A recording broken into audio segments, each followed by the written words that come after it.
Ainama takunu, dimanapun kamu berada, yudrikumul maut, kematian akan mendatangi kamu.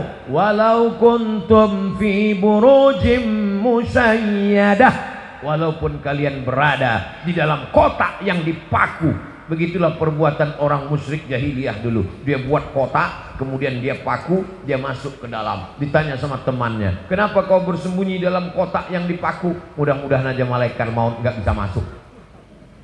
Siapapun akan mati menghadap Allah. Michael Jackson masuk ke dalam kotak hampa udara, berharap tidak mati, mati juga. Semuanya akan menghadap Allah. Tinggal lagi apa yang akan kita bawa menghadap Allah. Ini pelajaran yang kedua dari buku belah buku kisah saat maut akan menjemput. Wa kafa bil mauti wa'iza. Ada nasihat yang tidak bersuara, ada nasihat yang bukan khutbah, bukan ceramah, bukan tausiah, bukan tazkirah. Dia diam 1000 bahasa. Nasihat itu bernama mati. Siapa yang menasihati Ustaz Abdul Somad? Enggak ada. Enggak ada orang menasihati saya sampai sekarang. Saya datang ke Kiai, Kiai tolong nasihati saya.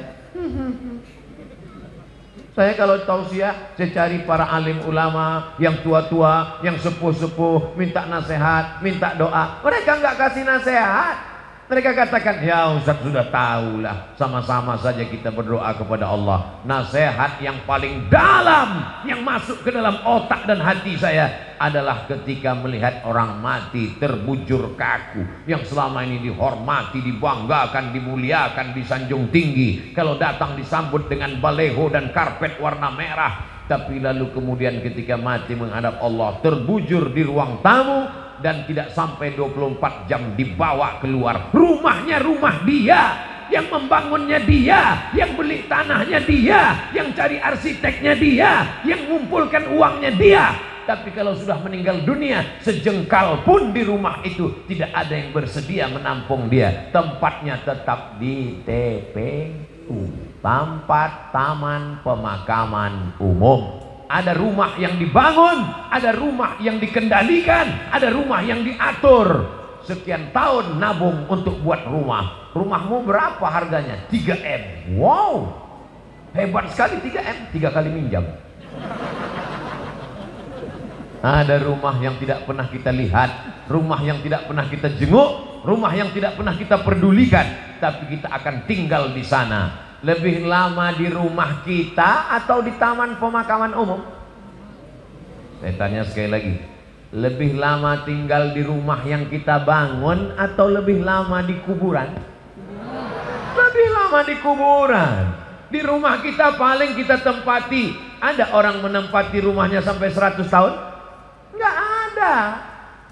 Paling kita tempati rumah kita itu paling lama 50 tahun. Itu pun kalau umur kita 75 tahun. Umur 25 bangun rumah atau mewarisi rumah bapaknya. Kita cerita bukan rumah bapak kita, bukan rumah kakek kita, rumah kita. Kita tempati cuma 50 tahun. Setelah itu kita masuk liang lahat. Yang meninggal tahun 1945 saat ditembak oleh Belanda. Sampai sekarang berarti dia sudah dikubur berapa tahun? Maka sampai masanya nanti hari kiamat, ada yang di liang lahat sampai 100 tahun, ada yang sampai 1000 tahun lamanya. Apa yang sudah kau persiapkan? Amal jariah. Yatsba'ul mayyita salatun, yang mengiringi mayat sampai ke liang lahat ada 3. Ahluhu, istrinya ikut mengiring, anaknya datang, jamaah semua datang, tapi cuman sampai ke pintu liang lahat. Setelah itu mereka masukkan ke dalam. Setelah itu mereka kemudian naik ke atas. Mereka ambil pacul, cangkol dan skop. Mereka katakan mari kita timbun, kita injak biar padat. Setelah itu ditancapkan kayu nisan. Setelah itu mereka pun berdoa. Setelah itu mereka pun pulang ke rumah. Anaknya nangis pada hari yang pertama. Hari kedua dia mulai tersenyum. Kirim rek spasi lucu, kirim ke 9090.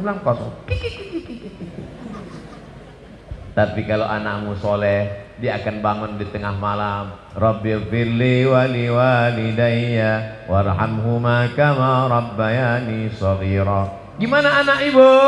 Ingat dengan suami ibu? Ingat dengan ayahnya? Alhamdulillah Pak Ustaz. Malam-malam saya bangun jam 2, saya dengar di samping kamar ada baca Yasin.